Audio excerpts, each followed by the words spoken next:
Hey everyone, and welcome. Today we're diving into something I think is really cool about the Finnish language, how its grammar isn't just a set of rules, but more like an artist's toolkit for describing the world with incredible detail. I mean, think about it for a second. How does a language capture not just what something is right now, but what it's in the process of becoming? Or the role it's playing, but only for a little while? Well, that's the big question we're going to tackle today. So to get started, I want you to just kind of throw out that old idea of grammar being this list of stuffy, rigid rules. Instead, let's look at it through a whole new lens, as a really powerful and, believe it or not, creative toolkit. Yeah, seriously, imagine you're an artist. In this explainer, we're going to unpack the essential tools in your Finnish grammar art kit. We'll start with how to sketch out the basic scene. Then we'll add some movement and transformation, and finally, we'll bring it all to life with color and texture using sensory details. Every good painting has to start with a sketch, right? In Finnish, our go-to sketching pencil for defining those static elements, the temporary states and roles of things in our scene, is the essive case. So the essive case, which usually ends in na or ne, is all about capturing a moment in time. It's not about a permanent identity. It's about the role something or someone is playing right now. It basically answers the question, as what? Let's look at this example. Hän aloitti harjoittelijana. He started as an intern. See, he wasn't always an intern, and the hope is he won't be one forever. The essive case here, harjoittelijana, perfectly defines his role for this specific temporary period. And here's another one. Viime vuonna olin vielä talouspäällikkönä. Last year, I was still a finance manager. This role, talouspäällikkönä, existed in the past, but things have changed since then. The essive case just pins that role down to a specific time frame, sketching out what was. Okay, so we've sketched our scene, but the world isn't static, right?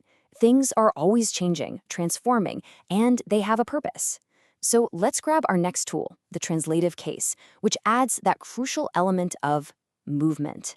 The translative case, which ends in ksi, is your brush for painting change. It answers the question into what when something transforms, or for what purpose when you're explaining the reason behind an action.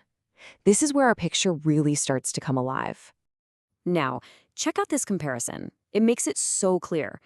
If someone is working as a chef, that's a temporary state. So you'd use kokina, the essive. But if they studied to become a professional chef, that's a whole transformation. The translative case, ammatikokisi, shows the journey, not just the snapshot. Let's look at another one. A dog as a puppy, pantuna, is in a temporary state. That's the essive. But if you buy that dog a toy as a gift, lahjaksi, you're describing the toy's purpose. The translative clearly defines why the action is happening. See the difference? And this works for abstract ideas too, which is so cool.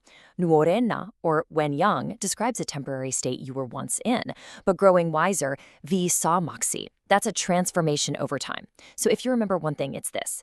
Essive is a snapshot, but translative is the arrow of time moving forward. Okay, our painting has structure, it's got movement.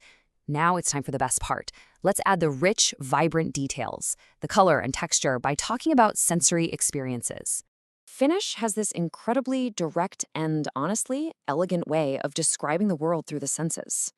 Instead of saying something clunky like it has the appearance of being beautiful, you can just say it looks beautiful with one specific verb.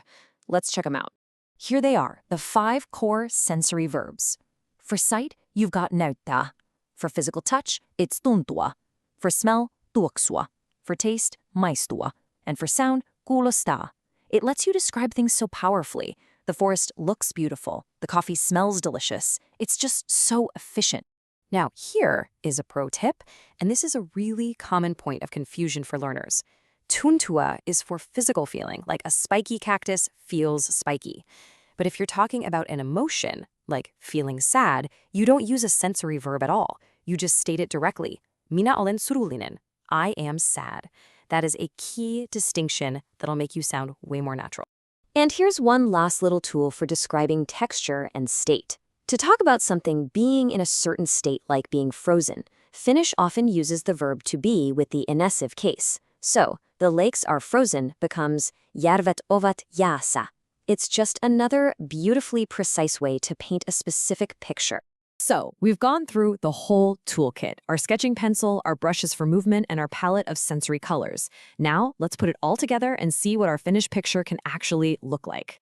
Now it's your turn to be the artist. I'm going to give you a few sentences with a blank space, and you just have to choose the right case, the right brush, to finish the picture.